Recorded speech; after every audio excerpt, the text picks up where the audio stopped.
Ale není to barový pult, on potom opravdu bude jezdit.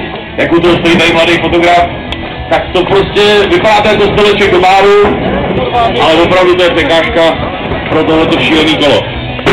Hošku, to zkusím příště teda.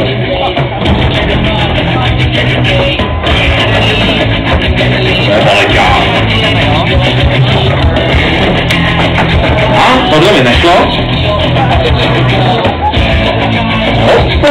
To ne, a už to mohlo být takovou vstupný, no jo. Já ti to říkal, ty krániče. Hopi!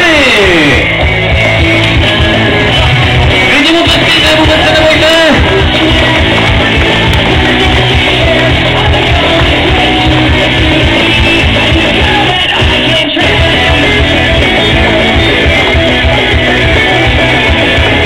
To dá rozum, poslední si umí jezdit každý vůbec. Vicky prostě jezdí to sušatník na pádlo.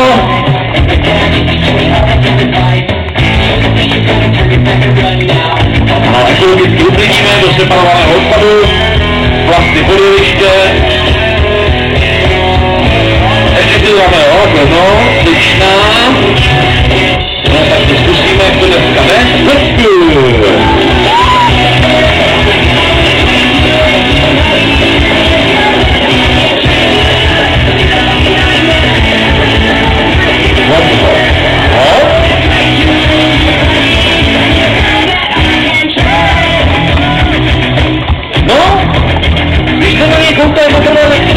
To je sranda.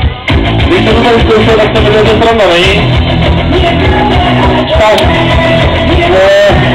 říkám, dělám to prostě po třetí, abyste viděli, že to opravdu chce jet po kolech. Kdyby se někomu zdálo, že ty gumy mám moc měkký, tak to mám schválně, aby právě ta měkká guma se prohla a obalila tu překážku, protože to kolo je zabrždění a když je na té překážce obalený, tak jako si v takovém zubu. Jo, takže to je jedna věc, takže ještě jednou pomalu a pak budeme dělat další věci.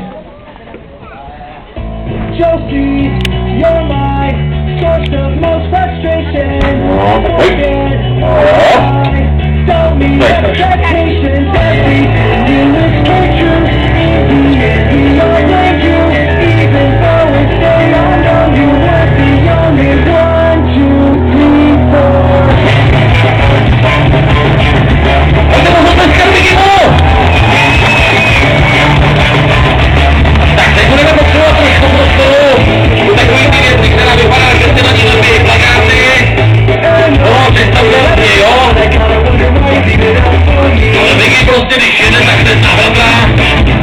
Tam to nebude se projekt.